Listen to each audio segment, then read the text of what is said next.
ഈശോമിശിഹായ്ക്ക് സ്തുതിയായിരിക്കട്ടെ. യാത്ര എല്ലാവർക്കും ഇഷ്ടപ്പെട്ട ഒരു കാര്യമാണ്. അതൊരു തീർത്ഥാടനമായി കഴിയുമ്പോൾ കൂടുതൽ ഇഷ്ടപ്പെടും. അത് പ്രാർത്ഥനയോടെ ആയി കഴിയുമ്പോൾ ഹൃദയവും നിറയും. ഞങ്ങൾ അടിമാലിയിൽ റിഡംപ്റ്ററിസ്റ്റ് സഭയുടെ ഒരാശ്രമമുണ്ട്, അനുഗ്രഹ ആശ്രമം. ഈ അനുഗ്രഹ ആശ്രമത്തിന് ചുറ്റും കുറേ നല്ല മനുഷ്യർ താമസിക്കുന്നുണ്ട്. ഈ അനുഗ്രഹ ആശ്രമത്തിൽ കുറേ നാൾ താമസിക്കാനായിട്ട് എനിക്ക് അവസരം ലഭിച്ചു. അങ്ങനെ അവിടെയുള്ള കുഞ്ഞുങ്ങളെയെല്ലാം വൈകുന്നേരങ്ങളിൽ ഈ ആശ്രമത്തിൽ ഒത്തിരി കുട്ടികൾ വരുമായിരുന്നു. ഒരു ദിവസം ഇവരോട് ഇങ്ങനെ സംസാരിച്ചു കഴിഞ്ഞ് പറഞ്ഞു, നമുക്ക് മലയാറ്റൂർക്ക് ഒന്ന് നടന്നു പോയാലോ എന്ന് ചോദിച്ചു. അപ്പോൾ കുഞ്ഞുങ്ങൾ പറഞ്ഞു, അതിനെന്നാച്ചാ നമുക്ക് നടന്നു പോകാമെന്ന് പറഞ്ഞു. അങ്ങനെ ഞങ്ങൾ 8 പേരടങ്ങുന്ന ഒരു സംഘം മലയാറ്റൂർക്ക് നടന്നുപോയി. ആദ്യം അടിമാലിയിൽ നിന്ന് യാത്ര തുടങ്ങുന്ന അങ്ങനെയാണ്. അങ്ങനെ 8 പേരടങ്ങുന്ന ഒരു സംഘം മലയാറ്റൂർക്ക് നടന്നുപോയി. പക്ഷേ കുറച്ച് കഴിഞ്ഞപ്പോൾ കുട്ടികൾക്ക് നടക്കാനൊന്നും സാധിച്ചില്ല. പക്ഷേ അവർ പല ലിഫ്റ്റൊക്കെ ചോദിച്ചൊക്കെ ആയിട്ട് ഞങ്ങളോട് നടന്ന് മലയാറ്റൂരെത്തി. അങ്ങനെ ഞാൻ മലയാറ്റൂർ കഴിഞ്ഞ് തിരിച്ച് യാത്രയൊക്കെ കഴിഞ്ഞ് തിരിച്ച് ആശ്രമത്തിലെത്തി കഴിഞ്ഞപ്പോൾ ആശ്രമത്തിൻ്റെ അടുത്തുള്ള ഒരു മാത്യു സാറുണ്ട്. മാത്യു സാറ് വന്നിട്ട് പറഞ്ഞു, അച്ഛൻ മലയാറ്റൂർക്ക് നടന്നു പോയെന്ന് കേട്ടല്ലോ, ഞങ്ങളും ഇങ്ങനെ പലയിടത്തും നടക്കണമെന്നൊക്കെ ആഗ്രഹിക്കുന്ന, അച്ഛനിങ്ങനെ യാത്രയെക്കുറിച്ചൊക്കെ ഭയങ്കര ഇൻട്രസ്റ്റ് ആണല്ലേ, നടക്കാനൊക്കെ നല്ല ഇൻട്രസ്റ്റ് അല്ലേ എന്ന് ചോദിച്ചു. ഞാൻ പറഞ്ഞു, എനിക്കും അതെ ഭയങ്കര ഇൻട്രസ്റ്റ് ആണെന്ന് പറഞ്ഞു. അങ്ങനെ ആ സാറിങ്ങനെ പറഞ്ഞു, സാറ് പണ്ട് വാടിപ്പെട്ടി എന്ന് പറഞ്ഞ സ്ഥലത്തേക്ക് നടന്നു പോയിട്ടുണ്ടെന്ന് പറഞ്ഞു. ഞാൻ പറഞ്ഞു, അതിനെന്നാ സാറേ, അങ്ങനെയാണെങ്കിൽ നമുക്ക് അടുത്ത ഒരു തീർത്ഥാടനം വാടിപ്പെട്ടിക്ക് വയ്ക്കാമെന്ന് പറഞ്ഞു. അപ്പോൾ സാറ് പറഞ്ഞു, ഇങ്ങനെ നമുക്ക് എൻ്റെ കൂടെ കുറേ പേര് പ്രാർത്ഥനയ്ക്കൊക്കെ വരുന്നവരുണ്ട്, അവരോടെല്ലാം ഞാനത് ചോദിക്കട്ടെ എന്ന് പറഞ്ഞു. അങ്ങനെ സാറ് അവരോടെല്ലാം ചോദിച്ചു. അങ്ങനെ ഞങ്ങളൊരു ചെറിയൊരു ഗ്രൂപ്പായിട്ട് ഫോം ചെയ്തു. ആദ്യത്തെ ഗ്രൂപ്പിൽ 8 പേരെ ഉണ്ടായിരുന്നുള്ളൂ. ആ 8 പേരെയും പരസ്പരം അറിയാവുന്ന 8 പേര്. അങ്ങനെ എല്ലാ വെള്ളിയാഴ്ചയും ഞാൻ പറഞ്ഞു, സാറേ, നമ്മൾ യാത്ര തുടരുമ്പോൾ അതിനു മുമ്പായിട്ട് നമ്മൾ പ്രാർത്ഥിച്ചൊരുങ്ങണം, ഇല്ലെങ്കിൽ ഒരിക്കലും തീർത്ഥാടനം ഫലവത്താകുകയില്ല. അപ്പോൾ സാർ അതിനോട് ഭയങ്കരമായ സപ്പോർട്ടായിരുന്നു. അങ്ങനെ എല്ലാ വെള്ളിയാഴ്ചയും വൈകുന്നേരങ്ങളിൽ 7 മണിക്ക് ആശ്രമത്തിലെ ദിവ്യകാരുണ്യ ഈശോയെ എഴുന്നള്ളിച്ച് വെച്ച് ഞങ്ങൾ പ്രാർത്ഥിച്ചു തുടങ്ങി. അങ്ങനെ ഞങ്ങളൊരു 3 മാസം പ്രാർത്ഥിച്ചു തുടങ്ങിയതിന് ശേഷം ഞങ്ങൾ ആദ്യത്തെ യാത്ര വാടിപ്പെട്ടിക്ക് പോയി. അന്ന് വാടിപ്പെട്ടിക്ക് പോയപ്പോൾ അച്ഛനായിട്ട് ഞാൻ മാത്രമേ ഉള്ളൂ. ബാക്കി കൂടെയുള്ള 8 പേരും അൽമായരാണ്. അങ്ങനെ ഞങ്ങൾ 9 പേരടങ്ങുന്ന ഒരു സംഘം വാടിപ്പെട്ടിക്ക് പോയി. യാത്ര പോകുമ്പോൾ ഞങ്ങളെപ്പോഴും ഈ കൂടെ ഒരു വാഹനം ഉണ്ടായിരിക്കും. വാഹനം ഓടിച്ചുകൊണ്ട് ഒരു സഹോദരൻ, അഗസ്റ്റിൻ എന്ന് പറഞ്ഞ ഒരു സഹോദരൻ എപ്പോഴും ഞങ്ങളുടെ കൂടെ ഉണ്ടായിരുന്നു. അഗസ്റ്റിൻ വാഹനത്തിൽ ഞങ്ങൾക്ക് വേണ്ട പായ, അതുപോലെ തന്നെ സ്റ്റൗവ്, വെള്ളം, ഇങ്ങനെയുള്ള സാധനങ്ങളെല്ലാം ഈ വാഹനത്തിൽ വെക്കും. എന്നിട്ട് ഈ സഹോദരൻ ഇങ്ങനെ കുറേ ദൂരം, അതായത് 1 കിലോമീറ്റർ അകലെ വണ്ടി ഓടിച്ചുകൊണ്ട് അവിടെ നിർത്തിയിടും. ഞങ്ങൾ നടന്ന് അവിടെ എത്തിക്കഴിയുമ്പോൾ ഞങ്ങൾ അതിൻ്റെ അകത്ത് ആവശ്യത്തിന് വെള്ളമൊക്കെ കുടിച്ച് ഞങ്ങൾ യാത്ര തുടർന്നുകൊണ്ടേയിരിക്കും. യാത്രയിലുടനീളം ഞങ്ങൾ ജപമാല ചൊല്ലിക്കൊണ്ടാണ് പോകുന്നത്. ഉറക്കെ ജപമാല ചൊല്ലിക്കൊണ്ടാണ് യാത്രയിൽ പോകുന്നത്.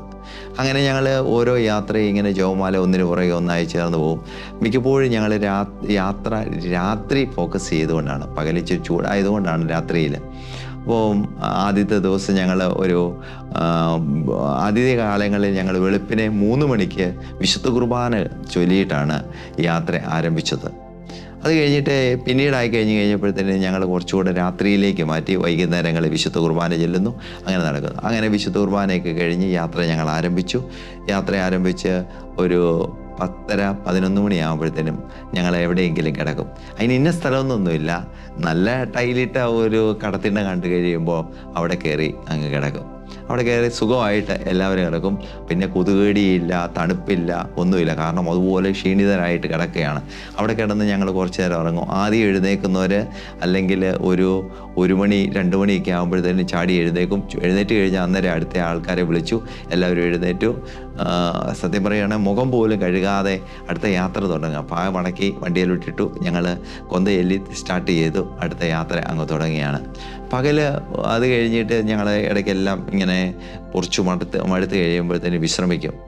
ശരാശരി ഞങ്ങളുടെ യാത്രയെന്ന് പറഞ്ഞാൽ 1 മണിക്കൂറിൽ 5 കിലോമീറ്ററേ നടക്കാനായിട്ട് സാധിക്കുകയുള്ളൂ. 1 കിലോമീറ്റർ 5 മണിക്കൂർ. അത് കൂടുതൽ നമുക്ക് നടക്കാനായിട്ട് സാധിക്കില്ല. അപ്പോൾ കൂടെയുള്ളവരെ ഇച്ചിരി പുറകോട്ടായി കഴിയുമ്പോൾ എല്ലാവരും പയ്യെ പുറകോട്ടായി പോകും.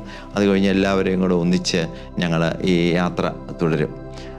യാത്രയിലുടനീളം ജപമാല അർപ്പിച്ചും പാട്ടുപാടിയും എവിടെയെങ്കിലും ഇരിക്കുവാണെങ്കിൽ അവിടെ ഇരുന്ന് ഒരു പാട്ടൊക്കെ പാടി വളരെ സന്തോഷത്തോടു കൂടി എല്ലാവരും വളരെ സന്തോഷമാണ്. ഓരോ ദിവസം കഴിയും തോറും എല്ലാവരുടെയും മുഖം വളരെയേറെ പ്രസാദിക്കും. ക്ഷീണമുണ്ട്, എന്നാലും പ്രസാദിക്കും. മനസ്സ് അങ്ങോട്ട് നിറയും. അങ്ങനെ പ്രാർത്ഥനയ്ക്കൊക്കെ അങ്ങോട്ട് ശക്തി കൂടിയാണ്. ഈ ഇസ്രായേൽ ജനം ഈജിപ്തിൻ്റെ അടിമത്തത്തിൽ നിന്ന് കാനാൻ ദേശത്തേക്ക് പോയപ്പോൾ ഈ മേഘസ്തംഭമായിട്ട് തമ്പുരാൻ അവരുടെ ഒപ്പം ഉണ്ടായിരുന്നു പറഞ്ഞു. ഇതേ ഒരു അനുഭവമായിരുന്നു പല യാത്രയിൽ എനിക്ക് അനുഭവപ്പെടാനായിട്ട് സാധിച്ചത്. ചുട്ടുപൊള്ളുന്ന വെയിൽ, പക്ഷേ ഞങ്ങൾ നടക്കുന്ന സ്ഥലത്ത് ഈ മേഘം വന്നിട്ട് ഇങ്ങനെ അങ്ങ് മൂടി തേക്കും. ഞങ്ങൾക്ക് മാത്രം തണൽ. മുകളിൽ നിന്ന് നമുക്കിങ്ങനെ കാണുവാൻ ഈ മരീചിക ഇങ്ങനെ പൊങ്ങുന്നത് കാണാൻ പറ്റും. അന്നേരത്തേനും കൂടെയുള്ളവർ പറയും ഇനി അവിടെ ചെന്ന് കഴിയുമ്പോഴത്തേനും ആ വെയിൽ മുഴുവനും വരും. പക്ഷേ അവിടെ ചെന്ന് കഴിയുമ്പോഴത്തേനും ഈ മേഘം ഞങ്ങളുടെ കൂടെ വന്നിരിക്കും. അങ്ങനെ ഒരു വലിയ ഒരു ദൈവാനുഭവം നിറഞ്ഞ ഒരു യാത്രയായിരുന്നു ആ യാത്ര. അങ്ങനെ ആദ്യത്തെ യാത്ര അങ്ങനെ കഴിഞ്ഞു.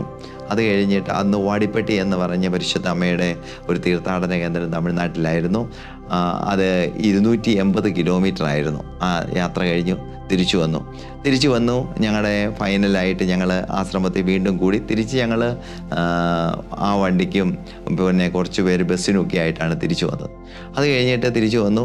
ഞങ്ങളുടെ ഫൈനലിന് വേണ്ടി ഞങ്ങളൊരു ദിവസം പ്രാർത്ഥനാ ദിവസം നിശ്ചയിച്ചു. കൂടി ഞങ്ങൾ പ്രാർത്ഥിച്ചു കഴിഞ്ഞ് പറഞ്ഞു നമുക്ക് ഈ ഗ്രൂപ്പ് വീണ്ടും പ്രാർത്ഥിച്ചു തുടരണം എന്ന് പറഞ്ഞുകൊണ്ട് ഈ വെള്ളിയാഴ്ച എല്ലാ ദിവസവും വൈകുന്നേരങ്ങളിൽ ആശ്രമത്തിൽ വന്ന് ഈ ഗ്രൂപ്പിലുള്ളവർ പ്രാർത്ഥിക്കും. അത് കഴിഞ്ഞിട്ട് ഈ ഗ്രൂപ്പ് അത് കഴിഞ്ഞപ്പോൾ തീരുമാനമെടുത്തു നമുക്ക് ചെറിയ യാത്രകളൂടെ വേണം. അങ്ങനെ എല്ലാ വർഷവും ഇപ്പോൾ കുറവലങ്ങാടിൻ്റെ തിരുനാളിനോടനുബന്ധിച്ച് ഈ അടിമാലിയിൽ നിന്ന് അനുഗ്രഹ ആശ്രമത്തിൽ നിന്ന് കുറവലങ്ങാടിലേക്ക് കാൽനടയായി തീർത്ഥാടനം പോകും. അതിനുശേഷം രാജമുടി പരിശുദ്ധ അമ്മയുടെ 8 നോയമ്പിനോടനുബന്ധിച്ച് രാജക്കാടെന്ന് രാജമുടിയിലേക്ക് പിതാവിൻ്റെ നേതൃത്വത്തിൽ നടക്കുന്നുണ്ട്. പക്ഷേ ഇവിടെ ഈ അടിമാലിലുള്ള ആൾക്കാരെല്ലാവരും കൂടി അടിമാലിയിൽ നിന്ന്, അതായത് അനുഗ്രഹ ആശ്രമത്തിൽ നിന്ന് രാജക്കാട് ചെന്നിട്ട് ഈ യാത്രയോട് ചേർന്ന് ഞങ്ങൾ രാജമുടി എന്ന പരിശുദ്ധ അമ്മയുടെ തീർത്ഥാടന കേന്ദ്രത്തിലേക്ക് പോകും. അതുപോലെ തന്നെ എല്ലാ വർഷവും കണ്ടിന്യൂസ് ആയിട്ട് വലിയ നോയമ്പിനോടനുബന്ധിച്ച് മലയാറ്റൂർക്ക് ഇതേ ഗ്രൂപ്പ് തന്നെ യാത്ര ചെയ്യാറുണ്ട്. അത് കഴിഞ്ഞിട്ട് ഞങ്ങളുടെ ഒരു ഏറ്റവും നീളം കൂടിയ ഒരു യാത്ര എന്ന് പറഞ്ഞത് വേളാങ്കണ്ണിക്കുള്ള യാത്രയായിരുന്നു. അതും ഇതുപോലെ തന്നെയാണ്. അന്ന് ആദ്യത്തെ യാത്രയിൽ ഞാൻ മാത്രമേ ഉള്ളായിരുന്നെങ്കിൽ അന്ന് ടോണി അച്ഛനും കൂടെ ഉണ്ടായിരുന്നു യാത്രയിൽ. അങ്ങനെ ഞങ്ങൾ വേളാങ്കണ്ണിക്കുള്ള യാത്ര പുറപ്പെട്ടു. അത് ഞങ്ങൾ ഏകദേശം 10 ദിവസം എടുത്ത് വേളാങ്കണ്ണി ചെല്ലുവാനായിട്ട്. അപ്പം ഈ യാത്രയും അതുപോലെ ഒത്തിരി ദൈവാനുഗ്രഹം നിറഞ്ഞായിരുന്നു. പട്ടിയൊക്കെ ഇങ്ങനെ കടിക്കാനായിട്ട് കുറച്ചിങ്ങനെ വന്നു കഴിയുമ്പോഴത്തേന് കയ്യിലിരിക്കുന്ന കുരിശ് കാണുമ്പോഴത്തേനും പട്ടിയെല്ലാം നാം ഇട്ടിട്ട് പോകും. ഞങ്ങൾക്ക് ഒരു പോറൽ പോലും വരാതെ, ഒരു ക്ഷീണം പോലും ഇല്ലാതെ ഞങ്ങൾ സംരക്ഷിച്ചു. ഞങ്ങൾ മഴ വേണമെന്ന് ആഗ്രഹിക്കുമ്പോൾ മഴ പെയ്തതെന്നും വെയിൽ വേണ്ടെന്ന് ആഗ്രഹിക്കുമ്പോൾ വെയിലിനെ മാറ്റിയും തമ്പുരാൻ കൂടെ ഉണ്ടായിരുന്നു. എവിടെയെല്ലാം കുളിക്കണമെന്ന് ആഗ്രഹിച്ചു അവിടെയെല്ലാം വെള്ളം കണ്ടെത്തുന്നു. പിന്നെ ഈ പോകുന്ന വഴിക്ക് ആൾക്കാരിങ്ങനെ ഞങ്ങൾക്ക് ആവശ്യമായ തമിഴ്നാട്ടിലൊക്കെ കയറി കഴിഞ്ഞ് കഴിഞ്ഞാൽ മോര് അങ്ങനെ എന്നാ വേണ്ടേ എന്ന് ചോദിച്ചുകൊണ്ട് ആൾക്കാരിങ്ങനെ കൊണ്ടുതരുമായിരുന്നു. അതെല്ലാം ഞങ്ങളിങ്ങനെ വേണ്ടുവോളം ആസ്വദിച്ചും പ്രാർത്ഥിച്ചും കൂടെയുള്ളവർക്ക്. പിന്നെ ഈ പോകുന്ന വഴിക്ക് ആൾക്കാരിങ്ങനെ പറയും അച്ഛാ ബ്രദറെ പ്രാർത്ഥിക്കണേ എന്ന് പറയും. അങ്ങനെ ഈ പ്രാർത്ഥിക്കണം. ചിലർക്ക് പറയും തലയിൽ കൈവച്ച് പ്രാർത്ഥിക്കണമെന്ന് പറയും. അങ്ങനെ പ്രാർത്ഥിച്ച് ഒരു അനുഭവം. അങ്ങനെ ദൈവത്തിൻ്റെ വലിയൊരു അനുഭവം ഉള്ള ഒരു യാത്രയായിരുന്നു. യാത്രയ്ക്ക് പോകുന്നതിന് മുമ്പായിട്ട് ആൾക്കാർ നിയോഗങ്ങൾ എഴുതി അറിയിച്ചു തരും. അപ്പോൾ ഞങ്ങൾ ഈ യാത്രാ മധ്യത്തിൽ ആൾക്കാരുടെ നിയോഗങ്ങൾ പറഞ്ഞ് ഇങ്ങനെ പ്രാർത്ഥിച്ച് ജപമാല ചൊല്ലി പ്രാർത്ഥിക്കും. ഇടയ്ക്ക് ഉച്ച സമയങ്ങളിൽ ഞങ്ങൾ അല്പം വിശ്രമിക്കാറുണ്ട്. ഉച്ചയ്ക്ക് ഞങ്ങൾ ഏതെങ്കിലും ഒരു പള്ളി ഫോക്കസ് ചെയ്ത് അവിടെയായിരിക്കും കിടക്കുന്നത്. കാരണം എല്ലാ ദിവസവും വിശുദ്ധ കുർബാന അർപ്പിക്കണം. അങ്ങനെ ആ ചെല്ലുന്ന പള്ളിയിൽ വിശുദ്ധ കുർബാന അർപ്പിച്ചാണ് പിന്നീടുള്ള യാത്ര തുടരുന്നത്. ഒരു ദിവസം പോലും വിശുദ്ധ കുർബാന മുടക്കാറില്ല. പള്ളിയിലെ ചെല്ലുന്ന പള്ളികളിലെല്ലാം അച്ഛന്മാരൊക്കെ വളരെ കാര്യമായിട്ട് ഞങ്ങളെ സ്വീകരിക്കാറുണ്ട്. അതുപോലെ തന്നെ ഞങ്ങൾക്ക് ഭക്ഷണമൊക്കെ പലരും ഒരുക്കി തരാറുണ്ട്. ഞങ്ങൾ ഭക്ഷണം കഞ്ഞിയും പയറും ആണ് മെയിനായിട്ടുള്ള ഭക്ഷണം. അത് ഈ കൂടെയുള്ള അഗസ്റ്റിൻ ആണ് ഉണ്ടാക്കുന്നത്. എന്നാൽ പോലും മറ്റുള്ളവർ ഞങ്ങൾക്ക് ഇടയ്ക്കെല്ലാം ഭക്ഷണം കൊണ്ടുതന്ന് സഹായിക്കാറുണ്ട്. അങ്ങനെ വേളാങ്കണ്ണി യാത്ര വളരെ മനോഹരമായിട്ട് പൂർത്തീകരിച്ചു. അത് കഴിഞ്ഞിട്ട് പിന്നെയുള്ള ഒരു യാത്ര എന്ന് പറഞ്ഞു കഴിഞ്ഞാൽ തീരുമാനമെടുത്തു. അന്നേരത്തിന് ഞാൻ അവിടെ നിന്ന് ലെബനൻ മിഷനിലേക്ക് ട്രാൻസ്ഫറായി പോയി. അവിടെ ടോമിയച്ചൻ സുപ്പീരിയറായിട്ട് വന്നു. ടോമിച്ചൻ സുപ്പീരിയറായിട്ട് വന്നു കഴിഞ്ഞപ്പോഴത്തേനും എല്ലാവർക്കും ഭയങ്കര സങ്കടമായിരുന്നു. ഞങ്ങളുടെ യാത്രകളെല്ലാം മുടങ്ങിപ്പോകുമല്ലോ എന്നിങ്ങനെ വിചാരിച്ചു. പക്ഷേ അച്ഛൻ അതിനേക്കാൾ തീഷ്ണതയോടെ ഈ ഗ്രൂപ്പിനെ ഏറ്റെടുക്കുകയും പ്രാർത്ഥിക്കുകയും ചെയ്തു. പിന്നീടുള്ള എല്ലാ യാത്രയിലും ടോമിച്ചൻ്റെ നേതൃത്വത്തിലായിരുന്നു. ഞാൻ ലെബനന് പോയി. ആദ്യത്തെ അവധിക്ക് തിരിച്ചു വന്നു കഴിഞ്ഞപ്പം വരുന്നതിന് മുമ്പായിട്ട് ഞങ്ങളിങ്ങനെ യാത്ര എങ്ങോട്ടാണെന്നുള്ളത് ഫിക്സ് ചെയ്തു. അതിനു മുമ്പ് മാസങ്ങൾക്ക് മുമ്പ് തന്നെ ടോമിച്ചൻ്റെ നേതൃത്വത്തിൽ ആശ്രമത്തിൽ പ്രാർത്ഥിച്ചു തുടങ്ങി. അത് കഴിഞ്ഞ് ഏറ്റവും നീളം കൂടിയ യാത്ര മൈലാപ്പൂർക്കായിരുന്നു. മലയാറ്റൂരിൽ നിന്ന് മൈലാപ്പൂരിലേക്ക് തോമസ് ലീഗായുടെ സന്നിധിയിലേക്കുള്ള ഒരു യാത്രയായിരുന്നു. ഈ യാത്ര വളരെ ദൈർഘ്യമേറിയ ഏകദേശം 700 കിലോമീറ്റർ ഉണ്ടായിരുന്നു യാത്ര. 17 ദിവസത്തോളം ഈ യാത്രയ്ക്ക് സമയമെടുത്തു. പക്ഷേ ഞങ്ങൾക്ക് അങ്ങനെ വലിയൊരു ക്ഷീണമൊന്നുമില്ല. മൈലാപ്പൂർ എത്തിക്കഴിഞ്ഞ് കഴിഞ്ഞപ്പോൾ കൂടെയുള്ള സഹോദരങ്ങൾ പറഞ്ഞു, വേണമെങ്കിൽ നമുക്ക് കുറേയും കൂടെ വേണമെങ്കിൽ പോകാം. അത്ര ഫ്രഷ്നെസ് ഫീൽ ചെയ്യുകയാണ് ഓരോ ദിവസം കഴിഞ്ഞ് കഴിയുമ്പോഴത്തേനും. കൂടെയുള്ള അൽമായമാരാണ് ഭയങ്കര തീഷ്ണതയോടെ പ്രാർത്ഥിക്കുന്ന. എല്ലാവരും അടിമാലിക്കാരായിട്ടുള്ളവരുണ്ട്, പാലക്കാരായിട്ടുള്ളവരുണ്ട്, കാഞ്ഞിരപ്പള്ളിക്കാരായിട്ടുണ്ട്. എല്ലാവരും ഭയങ്കര തീഷ്ണതയാണ്. ഈ ഒരു ഐക്യമാണ് കാണുവാനായിട്ട് സാധിക്കുന്നത്. നമ്മൾ പറയുകയാണ് ഇരിക്കാം എന്ന് പറയുമ്പോഴേ എല്ലാവരും ഇരിക്കുക, നമുക്ക് നടക്കാം എന്ന് പറയുമ്പോൾ എല്ലാവരും നടക്കുക. ഭയങ്കര ഒരു യൂണിറ്റി നമുക്ക്. അതിൻ്റെ ഇടയ്ക്ക് പിന്നെ അഭിപ്രായമില്ല. ഒരാൾ പറയുക ഇവിടെ കിടക്കാം, മറ്റൊരാൾ അവിടെ കിടക്കണ്ടെന്ന് പറയാം. അങ്ങനത്തെ ഒരു അഭിപ്രായമില്ല. അഭിപ്രായ വ്യത്യാസങ്ങളൊന്നുമില്ല. കാരണം അല്ലാത്ത സമയങ്ങളിലെല്ലാം ഞങ്ങളിങ്ങനെ ജപമാല ചൊല്ലി ഇങ്ങനെ പ്രാർത്ഥിച്ചുകൊണ്ടേയിരിക്കും. പിന്നെ വിശുദ്ധ കുർബാനയിലാണെങ്കിലും ഭക്തിപൂർവ്വമായി വിശുദ്ധ കുർബാന അർപ്പിക്കാനായിട്ടുള്ളൊരു സ്ഥലം. അങ്ങനെ ഞങ്ങളുടെ 3ാമത്തെ യാത്ര മൈലാപ്പൂരിൽ അവസാനിച്ചു. ഈ വർഷവും യാത്ര ചെയ്യാനായിട്ട് സാധിച്ചു. യുദ്ധമൊക്കെ കഴിഞ്ഞിട്ട് ലെബനനിൽ നിന്ന് അവധിക്ക് വന്നു കഴിഞ്ഞപ്പോൾ ഈ വർഷം ഞങ്ങൾ തീരുമാനമെടുത്തു. ഈ വർഷത്തെ നീണ്ട യാത്ര ഭരണങ്ങാനത്ത് വിശുദ്ധ അൽഫോൻസാമയുടെ തീർത്ഥാടന കേന്ദ്രത്തിൽ നിന്ന് ആരംഭിച്ച് വിശുദ്ധ ദൈവസഹായം പിള്ളയുടെ മാർത്താണ്ഡത്തിലേക്ക് ഒരു യാത്ര നടത്തണമെന്ന് ആഗ്രഹിച്ചു. എന്താണെങ്കിലും തമ്പുരാൻ്റെ കൃപ കൊണ്ട് ഞങ്ങൾക്ക് പോകാനായിട്ട് സാധിച്ചു. ഈ പ്രാവശ്യം ഞങ്ങൾ 13 പേരുണ്ടായിരുന്നു. കുറേ ഈ പ്രാവശ്യം പുതിയ ഒരു 3 പേരും കൂടെ ഞങ്ങളുടെ ഗ്രൂപ്പിലൂടെ ആഡായി. അങ്ങനെ ഞങ്ങളൊരു പുതിയൊരു കുറച്ചുകൂടെ ഉന്മേഷത്തോടു കൂടി യാത്ര ചെയ്യാനായിട്ട് സഹനത്തിൻ്റെ മധ്യസ്ഥയായ വിശുദ്ധ അൽഫോൻസാമയുടെ തീർത്ഥാടന കേന്ദ്രത്തിൻ്റെ ജീവിതം മുഴുവനും ക്രിസ്തുവിന് വേണ്ടി രക്തസാക്ഷ്യം വഹിച്ച വിശുദ്ധ ദൈവസഹായം പിള്ളയുടെ അടുക്കലേക്കുള്ള ഒരു തീർത്ഥാടന. ഇത് ഏകദേശം ഒരു 300 കിലോമീറ്റർ ഉണ്ടായിരുന്നു. ഞങ്ങൾ നടന്നു വരുമ്പോഴത്തേനും ഒരു 300-320 കിലോമീറ്റർ എത്തും. അങ്ങനെ ഈ പ്രാവശ്യവും യാത്ര ശനിയാഴ്ച വൈകുന്നേരം ആരംഭിച്ചു. വെള്ളിയാഴ്ച രാവിലെ ഞങ്ങളെത്തി തീർന്നു. ഈ പ്രാവശ്യത്തെ യാത്രയിൽ ഞങ്ങളെ സഹായിക്കാനായിട്ട് പലരും കൂടെ വരികയും ഞങ്ങൾക്ക് വേണ്ട സാധനങ്ങളൊക്കെ എത്തിച്ചു തരികയും, അതുപോലെ തന്നെ ഈ യാത്രയിൽ ഒരു പ്രത്യേകത എന്ന് പറഞ്ഞു കഴിഞ്ഞാൽ ഞങ്ങളുടെ കൂടെ ചിലരെല്ലാം ഇടയ്ക്ക് വന്ന് കുറച്ച് ദൂരം നടക്കാനായിട്ട് സാധിച്ചു എന്നുള്ളതാണ്. അറിയുന്നവരാണ് എങ്കിൽ പോലും അവർ കുറച്ച് ദൂരം, കുഞ്ഞുങ്ങളൊക്കെ ഉണ്ടായിരുന്നു.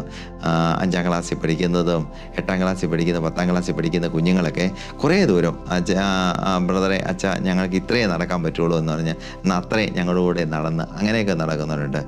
പിന്നെ അതുപോലെ തന്നെ ദൈവദൂതന്മാരെ പോലെ ചിലർ ഞങ്ങളുടെ ഈ യാത്രയിൽ കൂടെ കൂടും. അവർ ഞങ്ങൾക്ക് വഴി കാണിച്ചു തരും. ഇതിലേ പോയി കഴിഞ്ഞാൽ ഇവിടെ ചെല്ലും, വെള്ളം എടുക്കണമെങ്കിൽ ഇന്നടത്ത് നിന്നിടും. ഭയങ്കര കർത്താവ് ഇങ്ങനെ ഓരോ മാലാഖമാരെ ഇങ്ങനെ വേണ്ട സമയത്തെല്ലാം ഇങ്ങനെ അയച്ചു കൊണ്ടിരിക്കും. അങ്ങനെ ഈ പ്രാവശ്യത്തെ യാത്രയും വളരെ മനോഹരമായി പൂർത്തീകരിക്കാനായിട്ട് സാധിച്ചു. ഞങ്ങളുടെ ഗ്രൂപ്പിലുള്ള എല്ലാ ചേട്ടന്മാരും അതുപോലെ തന്നെ സഹോദരങ്ങളും എല്ലാം ഭയങ്കര തീഷ്ണതയോടെ പ്രാർത്ഥിച്ചുകൊണ്ടിരിക്കുകയാണ്. അങ്ങനെ വലിയ ഒരു ദൈവാനുഭവത്തിൻ്റെ വലിയൊരു കൂട്ടായ്മയുടെ ഒരു അടയാളം നമുക്ക് ഈ തീർത്ഥാടനത്തിൽ കാണാനായിട്ട് സാധിക്കും. കാലൊക്കെ പൊട്ടും കേട്ടോ, കാലൊക്കെ പൊട്ടി നല്ല വ്രണമൊക്കെ ആയി വരും, കാലൊക്കെ നീര് വയ്ക്കും.